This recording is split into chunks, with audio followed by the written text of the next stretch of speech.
그럼 이 시간 하나님 말씀 보도록 하겠습니다. 하나님 말씀은 마가복음 15장 33절부터 47절까지 말씀인데 오늘 봉독은 41절까지 교독으로 봉독하겠습니다. 마가복음 15장 33절부터 41절까지 말씀, 신약성경 84쪽 가량에 있습니다. 다 찾으셨으면 제가 먼저 읽겠습니다. 제6시가 되매 온 땅에 어둠이 임하여 제9시까지 계속하더니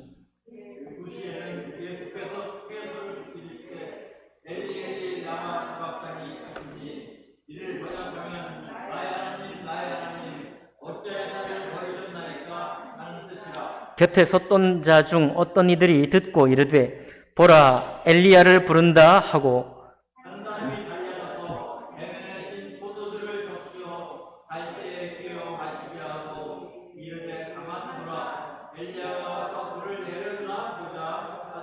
예수께서 큰 소리를 지르시고 숨지시니라.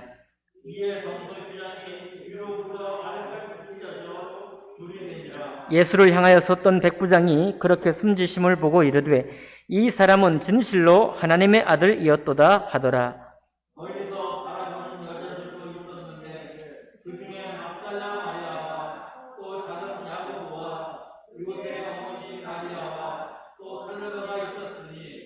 같이 읽습니다. 이들은 예수께서 갈릴리에 계실 때에 따르며 섬기던 자들이요 또 이 외에 예수와 함께 예루살렘에 올라온 여자들도 많이 있었더라. 아멘. 말씀과 예배를 위해 기도하겠습니다. 살아계신 하나님 아버지, 언제나 성령 하나님의 감동으로 기록하신 말씀이 어디에서 선포되든지 그 말씀과 함께 동행하실 줄 믿습니다. 우리 성령 하나님께서 이 말씀이 울려 퍼지는 곳마다 그 마음들마다 하나님의 마음을 품을 수 있도록 인도하시고 하나님을 대적하는 모든 마음들은 물러가게 하시고 주님 앞에 무릎 꿇고 하나님의 영광을 영접할 수 있도록 축복하여 주옵소서. 아버지 하나님, 만제도로 입항하길 원하는 우리 원로 목사님 부부를 주님 기억하시고 또 축복하시고 안전히 들어가실 수 있도록 도와 주옵소서. 모든 것을 주님께 맡기며 감사할 때 귀하신 우리 주 예수님 이름으로 기도하옵나이다. 아멘. 오늘 읽은 말씀을 본문으로 해서 예수께서 숨지셨을 때라는 제목으로 하나님의 말씀 나누겠습니다.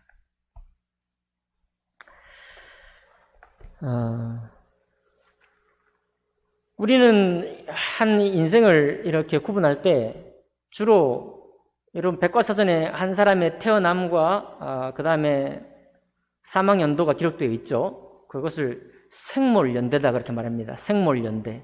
출생과 이제 사망한 연도 그 두 가지가 그 사람의 인생의 연수고 이 땅에서 허락하신 그의 수를 누린 그런 삶이고 또 수많은 사람들에 의해서 또 우리도 마찬가지로 우리 이 땅의 삶에 매여 있는 시간이고 또 어떻게 보면 가장 귀하고 중요한 시간이죠. 그 생물연대 우리가 살아가는 시간 동안에.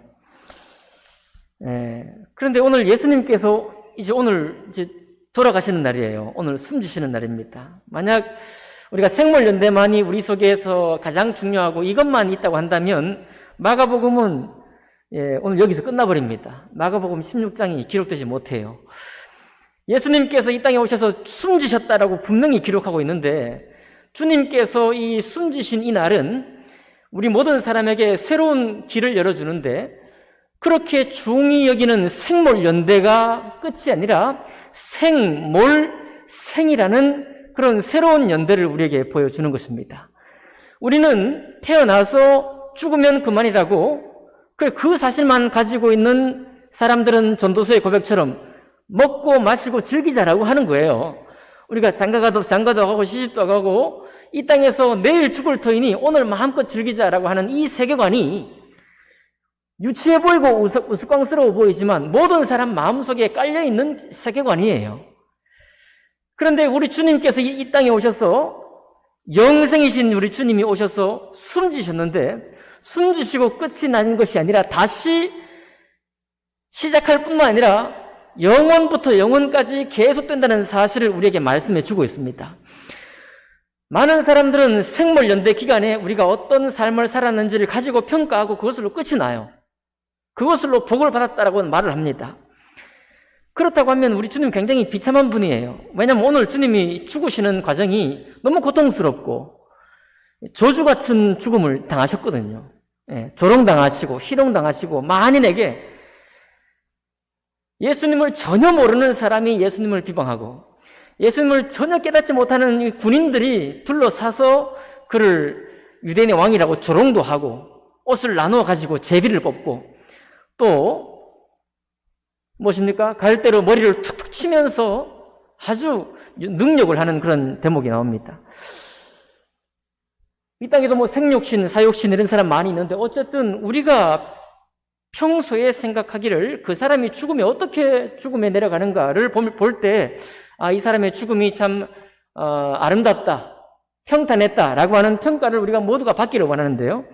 그런 우리의 중요한 죽음의 순간에 복을 따진다면 우리 주님은 저주받으신 거예요. 이렇게 저주받을 수 없습니다. 왜냐하면 많은 사람들은 의를 행하다가 죽지 않죠. 예수님은 순전히 의를 행하고 하나님께 온전한 삶을 드리고 헌신적으로 주님께 살았습니다. 모든 의를 행하신 우리 주님이 이런 죽음을 죽는다는 사실은 바랄 수가 없는 거죠. 바랄 수가 없는 거예요. 이건 있을 수가 없는 일입니다. 그런데 주님이 그런 죽음을 죽으시는 거예요. 참 너무 당황스러운 일이라고 하지 않을 수 없습니다. 오늘 잠깐 우리 주님 마지막 순간을 보니까요. 오전 9시 무렵에 십자가에 달리셨습니다. 그래서 12시까지 3시간 동안 조롱을 받았어요.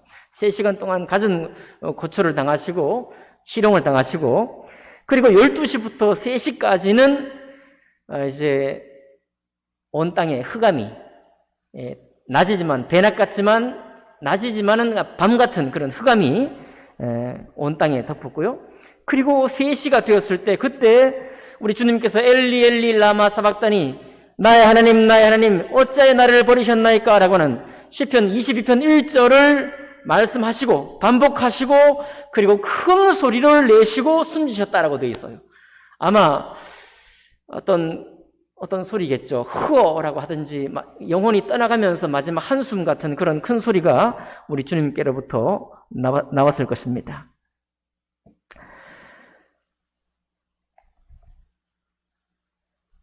아마도 우리 주님께서 주변에 많은 사람이 바랐던 대로 또 몽치를 들고 겟세마네 언덕에서 잡히시던 순간에 제자들이 했던 행동대로 천군 천사를 동원해서 거기서 내려올 수도 있었고 그 잔을 물리칠 수도 있었습니다. 그런데 우리 주님께는 더 이상 이제는 증명할 일이 없으셨어요. 모든 것을 증명하셨기 때문에 십자가 위에서 기적을 보여주는 것도 소용이 없는 일입니다.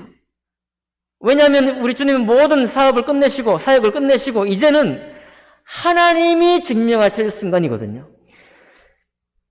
성부, 성자, 성령 삼위일체 하나님께서 오늘 이 순간에는 마치 세 분의 다른 역할을 하는 것처럼 나누어 주셨고 우리 성자 되신 아들 되신 예수님께서 성부 하나님께 당신의 모든 나라를 지금 바치는 겁니다. 하나님께 당신의 몸과 마음 전부를 드리는 순간이에요. 그리고 이제는 예수님이 하실 일이 아무것도 없습니다. 남아있잖아요. 예수님이 하실 유일한 일은 그저 죽음에 내려가는 것입니다. 호흡이 끊어지고 6시간 동안 십자가 위에서 고통당하시면서 고통으로 몸이 거의 마비가 되고 뒤틀려서 숨을 쉬지 못할 만큼의 그런 아픔을 겪으시지만 그 모든 것이 온전한 순종으로 당신을 주님께 드리는 것입니다. 많은 사람들이 그렇게 말하죠. 구약 성경도 그렇게 말하지 않습니까? 나무에 달린 자마다 저주를 받은 자라 할지니 정말로 예수님은 저주를 받으면서 죽으셨습니다. 저주받아 죽은 것 같은 그런 죽음을 죽으신 거죠. 그러나 여러분 그렇게 온전히 순종하시고 예수님께서 무엇을 하나님 앞에 보이셨는가 하면 전적으로 주님을 믿는 믿음만 남겨놓으셨어요. 당신께는 증명할 힘도 있고 이 순간에도 기적을 베풀 능력도 있었지만 그 모든 것을 다 사용하지 않으시고 아무 능력도 아무런 위험도 아무런 교훈도 아무런 눈총도 하지 않으시고 그저 연약한 사람들이 조롱하고 죽이는 그 죽음에 당신을 내어 주었습니다. 이제 남아있는 유일한 것은 뭐냐면 하나님의 판결만이 남아있어요. 성부 하나님의 판결만이 남아있습니다. 하나님께서 예수님을 어떻게 인정하시는가에 따라서 주님이 오신 목적이 이루어지고 하나님께서 이 세상을 창조하신 목적이, 그 영광된 목적이 이제 우리에게 알려질 것입니다. 예수님이 죽으셨어요. 숨지셨습니다. 예수님이 숨지시고 여러분과 저에게 한 증거를 보이시는데 어떤 증거를 보이시는가 하니까 38절의 증거를 보여주시죠. 같이 한번 읽어볼까요? 38절 한번 읽어보겠습니다. 시작. 이에 성소 휘장이 위로부터 아래까지 찢어져 둘이 되니라. 자주 혹은 가끔 들으셨겠습니다. 성소 휘장은 뭐 청색, 자색, 홍색 실 그리고 곱게 꼰 천으로 만들어져 있고요.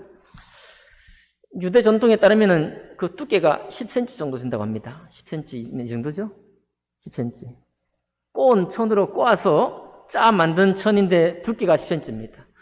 말 내피를 달아가지고 양쪽에 잡아다녀도 찢어지지 않는 휘장이라고 해요. 그것이 위에서부터 아래로 찢어졌다고 그렇게 성경은 말하고 있습니다. 이 성소는 원래 어떤 의미였던가요? 지성소와 성소를 갈라놓고 제사장은 성소까지만 들어가요. 유일하게 대제사장 한 사람만 1년에 한 번 지성소 안으로 들어갑니다. 그 지성소와 성소를 구분해 주는 것이 성소 휘장이에요. 성소로 들어가는 휘장도 있고 지성소로 들어가는 휘장도 있습니다. 오늘 여기 찢어진 것은 지성소로 들어가는 휘장이에요. 여러분, 지성소는 어떤 곳인가요? 대제사장조차도 그에게 허물이 있으면 들어가서 죽어 나옵니다. 살아나오지 못해요. 기억하시죠? 방울을 달아가지고 혹시 나와야 될 시간에 안 나오면 죽었구나. 그 끈을 달아가지고 끌어내야만 하는 곳이 바로 지성소입니다. 하나님과 사람이 완전히 분리된 공간이에요. 어떤 사람도 함부로 들어올 수 없는 공간입니다. 들어와서 잘못 들어오면 죽는 공간이 지성소의 공간이에요. 옛날 신앙인을 생활했던 사람들, 아직도 우리 성도님 가운데 그런 분이 계신데, 목사님, 요즘은 그런 사람 많이 없죠. 하지만은 목사님과 함께 있는 것을 좀 불편해하는 분들이 계십니다. 1대1로 함께하는 사람들 불편해하는 것도 있죠. 더 위대한 사람일수록 더 불편해하고 그 앞에 가면 죄진 것 같은 그런 느낌을 가지는 사람들도 있습니다. 그것과 비교할 수 없는 지성소예요. 아무도 못 들어가는 거예요. 그래서 여러분, 어떻게 보면 구약시대의 사람들이 왜 제사장을 세우고 대제사장을 세웠는가? 차라리 그게 훨씬 더 편한 거예요. 대제사장이 대신 그 일을 감당해주고 나머지는 은혜를 입고 축복을 입고 중보를 받으면 되는, 이것이 전통적인 현대교회 가운데서도 그와 같은 생각을 하고 있는 것입니다. 주의 종을 거룩한 곳, 여기 성전을, 예배당을 성전이라 하고 아무도 올라오지 못하게 했던 옛날 신앙들이, 그 흔적들이 거기 남아있는 것입니다. 별 수 있는 대로 목사님하고 분리되는 공간이 훨씬 더 편한 공간인 거죠.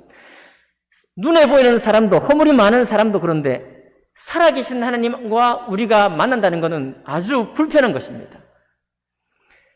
그래서 은혜로 주님이 그 제도를 만들어 놓으신 거예요. 성소를 만들어 놓고 뭡니까? 성막의 뜰을 만들어서 이방인의 뜰, 여인의 뜰, 유대인의 뜰, 제사장의 뜰, 대제사장이 많이 들어갈 수 있는 지성소를 구분해서 그 공간을 거룩하게 하신 분이 우리 주님이십니다.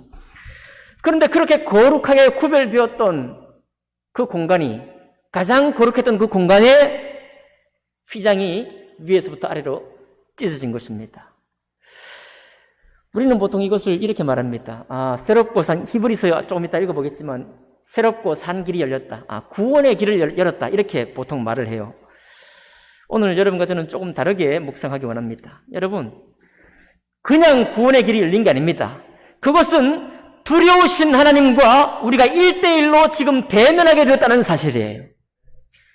가운데 어떤 중보자도 없고 어떤 우리의 두려움을 조금이나마 숨을 수 있는 어떤 대리자가 있지 않고 거룩하신 하나님, 그 두려우신 하나님, 모든 온 땅을 창조하신 창조주 하나님과 이 연약한 죄인이 1대1로 맞닥뜨리게 되었다는 겁니다. 하나님의 그 경외로우신 하나님의 사랑과 진리가, 하나님의 인자하심과 성실하심이 곧장 나에게로 쏟아진 거예요. 그러니까 여러분, 휘장이 찢어진 것은 옛날에 구원의 문턱이 이렇게 높았는데, 율법이라는 문턱이 높았는데 그 문턱이 없어졌다, 이런 개념이 아니에요. 살아계신 하나님이 우리 위에 쏟아진 것입니다. 그 경외로우신 하나님이, 그 두려우신 하나님이 우리의 온 영과 우리의 온 삶에 그냥 쏟아지신 거예요. 우리는 피할 수 없습니다. 이것이 성소 휘장이 찢어진 첫 번째 의미예요. 오늘날 많은 구원을 착각하는 많은 사람들이 이제 은혜의 계단을 그의 문턱을 낮췄다고 말하고 이제는 은혜의 시대가 시작됐다고 말합니다. 천만의 말씀이에요. 그것만큼 하나님을 능력하는 신앙이 없습니다. 다시 말씀드립니다. 지성소에 들어가는 휘장이 위에서부터 찢어진 것은 아무나 들어올 수 있다는 개념이 아니에요.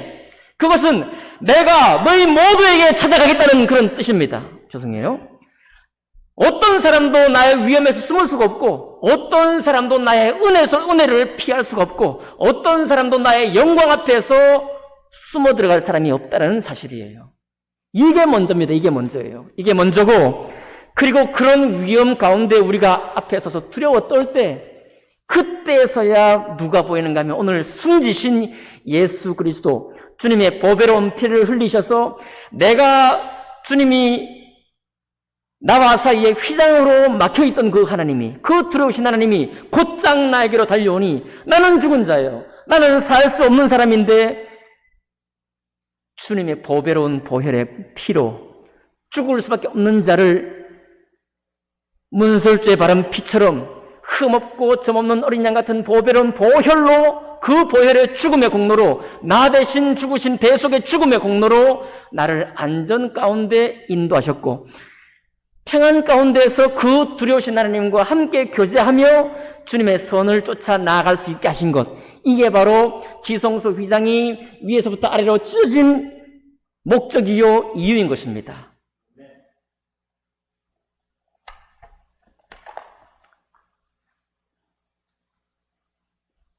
그럴 수밖에 없어요. 여러분, 열왕기상 7장 21절에는 보면 예수님께서 솔로몬이 성전을 세울 때 앞에 성소와 지성소를 이제 다 세우고 그 성소로 들어가는 거기에 기둥을 세웠는데요. 그 기둥 하나가 야긴이고 한 기둥은 보아스예요. 야긴이라는 기둥의 뜻은 뭐냐면 하나님께서 이 다윗 왕조를 세우신다. 곧 하나님이 세우신다.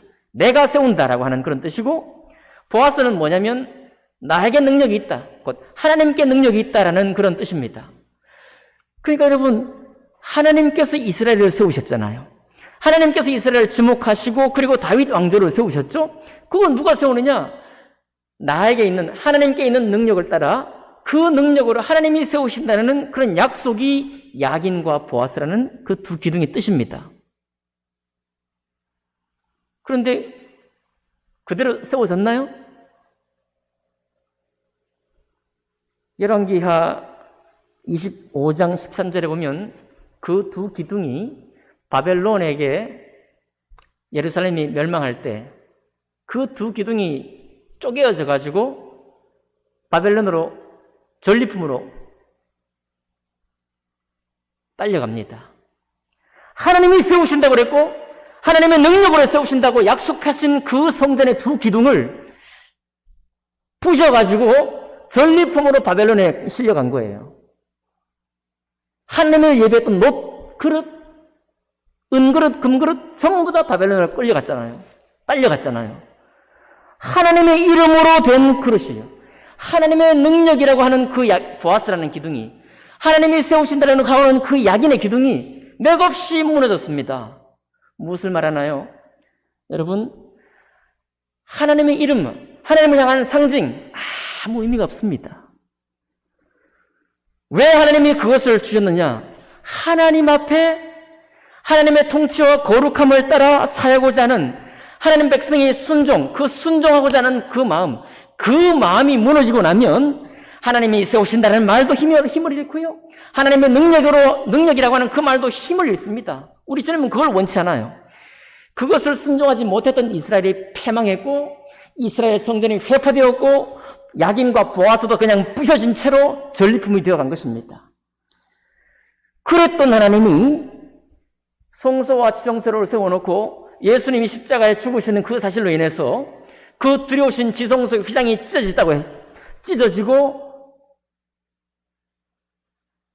주의 구원의 은혜가 왔다고 해서 하나님의 손을 평생을 사모하고 예수 그리스도 우리 주님이 따랐던 그 선, 그리고 하나님께 모든 영광을 돌려드리고 하나님을 믿는 순전한 믿음을 내어 보이기 위해서 이렇게 죽기까지 순종하시고 고통 가운데서 아무 능력도 발휘하지 않으시고 전적으로 주님께, 하나님께 모든 주권을 돌려드린 이유, 바로 그 이유가 여러분과 제가 오늘 예수 믿고 신앙하는 이유가 되는 것입니다.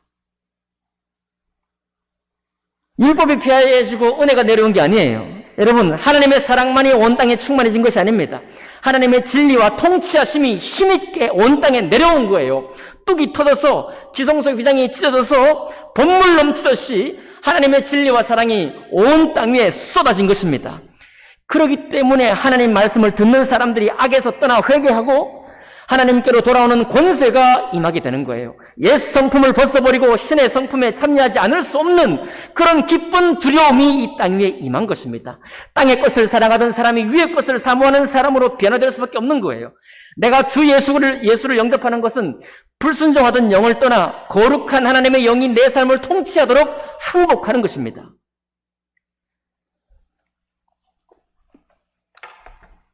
그래서 여러분 히브리서에 이런 말씀을 한 거예요. 자, 히브리서 말씀 좀 볼까요? 히브리서 10장 19절부터 제가 읽어드리겠습니다. 그러므로 형제들아, 우리가 예수의 피를 힘입어 성소에 들어갈 담력을 얻었나니 그 길은 우리를 위하여 휘장 가운데로 열어놓으신 새로운 살 길이요, 휘장은 곧 그의 육체니라.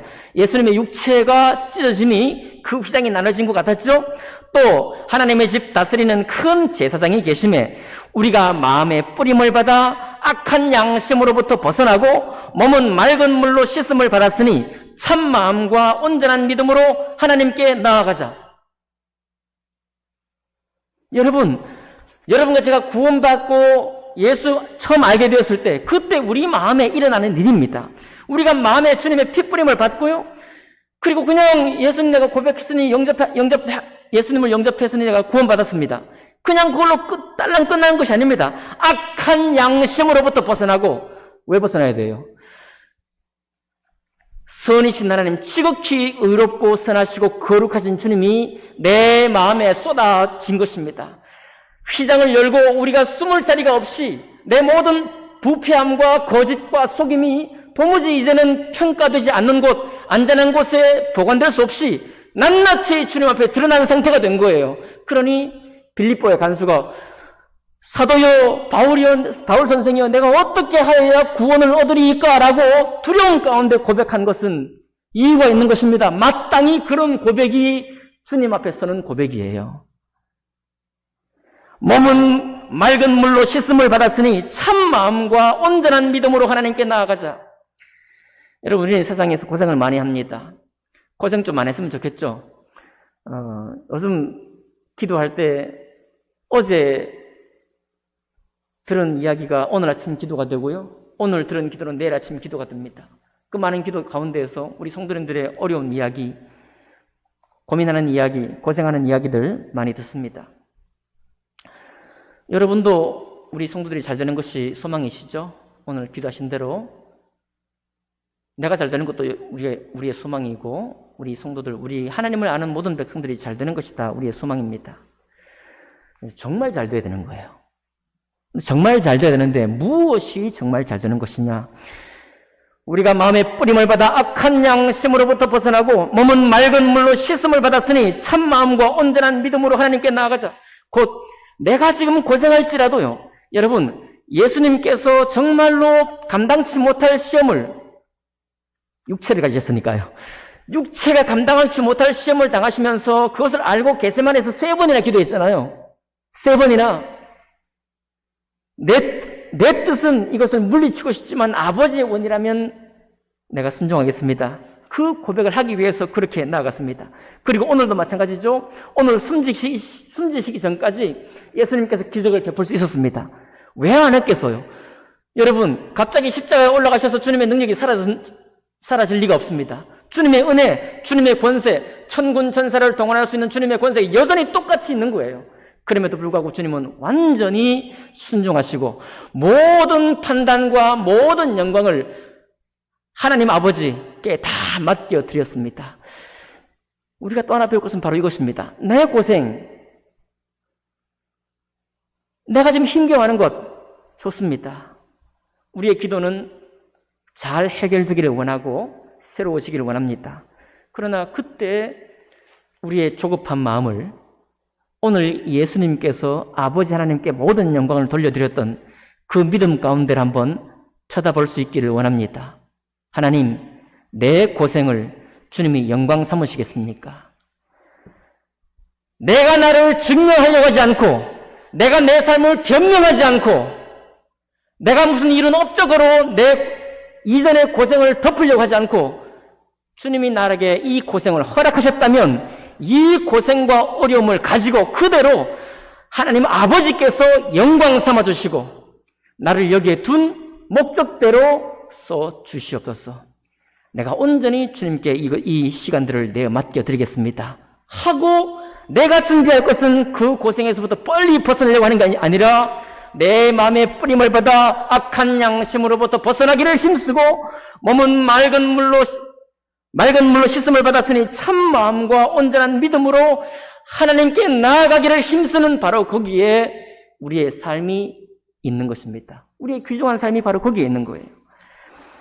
이 약속이 계속되어서 또 약속하시는 이는 미쁘시니 우리가 믿는 도리의 소망을 움직이지 말며 굳게 잡고 서로 돌아보아 사랑과 선행을 격려하며 모이기를 피하는 어떤 사람들의 습관과 같이 하지 말고 오직 권하여 그날이 가까움을 볼수록 더욱 그리하자라고 되어 있는 것입니다. 유튜브와 각종 정보들 때문에 많은 사람들의 생각이 흐트러졌습니다. 물같이 녹아지고 있어요. 그러나 처음부터 주님이 십자가에 오르셔서 성소의 휘장이 갈라진 그 뜻을 아신다면, 그 뜻을 여러분과 제 마음속에 다시 한번 기억한다면 그것이 얼마나 방만한 삶인지 모릅니다. 그것이 얼마나 주님께 죄송한 삶인지 몰라요. 우리는 멈추지 말아야 할 것이 있는데 주위를 둘러보면서 여러분과 나의 신앙의 끈을, 그 긴장을 많이 늦추었다고 한다면 다시 세워갈 수 있기를 바랍니다. 지성소가 내 앞에 있어요. 하나님의 거룩한 위엄과 내가 지금 정면으로 마주하고 있는 상태입니다. 내가 지금 내 허물과 죄악 가운데 잘못되지 않는 것은 당연히 예수 그리스도의 은혜예요. 그분의 보배로운 피죠. 하나님의 성실하심과 인자하심 가운데 우리가 섰으니 우리의 길은 완전히 정해진 것입니다. 땅의 것을 떠나 위의 것을 사모하는 것이고 악한 양심을 벗어나 참된 마음과 온전한 마음으로 주의 말씀을 순종하기를 힘쓰는 사람, 그런 삶을 살기 원합니다. 여러분, 생물연대로 끝이 나면요 그렇게 안 살아도 돼요. 우리에게 생이 영원히 펼쳐져 있고요, 설령 이 땅에서 그분의 마지막이 참 비참하게 남들에게 정말 복된 장례를 받지 못하고 이 땅 가운데서 정말 찬란한 그런 업을 이루지 못했다고 할지라도 그분을 주님은 바라보고 계십니다. 그분이 수고하고 섬긴 모든 것들을 낱낱이 주님이 기억하셔요. 그리고 다시 부활할 때 그 모든 것들을 하나님의 뜻과 주님의 영광 따라 갚아주십니다. 그거를 주님이 숨지시고 하나님이 전적으로 우리 주님을 다시 살리시고, 그리고 지금까지도 항상 살아계셔서 우리를 위해 기도하고 동행하고 계시는 그 사실로 우리에게 증명하신 거예요. 생물연대로 끝나는 세상을 배우지 마시기 바랍니다. 생물연대로 모든 복을 다 가졌다고 누렸다고 하는 그런 어리석은 판단에서 벗어날 수 있기 바랍니다. 주님은 항상 살아계십니다. 그리고 우리도 다시 살아. 내 살아생전에 이런 어려움 가운데서도 주님을 더 알기 위해서, 주님과 같은 그런 온전한 믿음을 내가 얻기 위해서 내가 수고하고 때로 고생하고 때로 멸시받았던 그런 기억들을 주님께서 가장 영광스럽게 받으신다는 사실을 기억하시면서 힘을 내셔서 주님을 계속 붙들어 가시는 여러분과 제가 되기를 주님 이름으로 축복합니다. 기도하겠습니다.